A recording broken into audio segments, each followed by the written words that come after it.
In today's video, we are going to look at one of the most wealthy and advanced nations in the whole of EU4 at the start of the game. This nation is located in the Italian states and is known as Florence. Not only does Florence have a ton of economic bonuses, such as Porto Franco and Tuscan banking, Florence is also the birthplace of the Renaissance, giving them an edge in technology when the Renaissance spawns in EU4. And finally, the starting ruler of Florence, who is known as Cosimo the Elder, is one of the best starting rulers in the game. And although he wasn't a military genius like Skanderbeg, or a diplomacy god like the Silly Princes, he is the most influential person in this era, with his vast banking empire spreading throughout the European continent. So how have Florence been able to get themselves into this advantageous position? And why is this small state one of the most important nations during this time?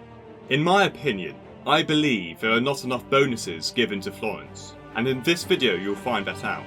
But before we start, we are trying to hit 50,000 subscribers, so if you love this sort of content, please do consider clicking that button, since it means a lot.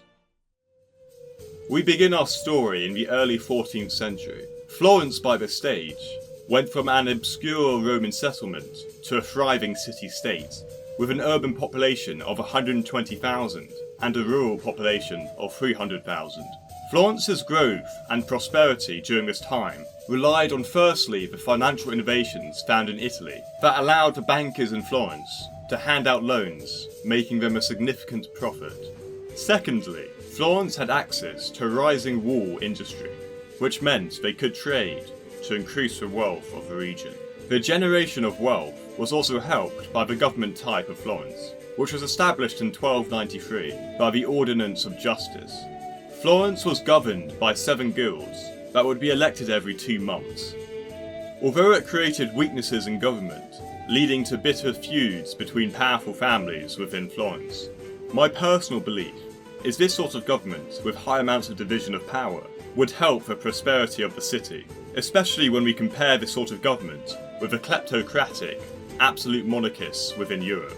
These other governments on the whole had other priorities, with the standard of living of their people at the bottom of the list. This could therefore partially explain why the Renaissance started in Florence. This prosperity would continue until 1354, since the Black Death had spread over Italy. This plague killed over half the population. As you can imagine, the city's prosperity then began to waver, with Florence receiving permanent damage from this horrific event. Although, it was not all bad news, since Florence managed to conquer Pisa in the early 15th century, giving them a lucrative sea trade route, and therefore they had a similar status to the likes of Venice, Milan and Naples.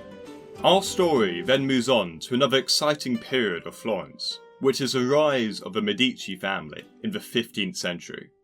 As you can imagine, the power of the guilds began to wane due to the economic decline of Florence.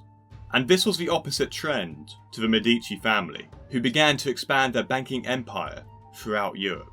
One of the Medici members, Cosimo the Elder, became incredibly powerful during the early 15th century, since he made valuable connections throughout Europe.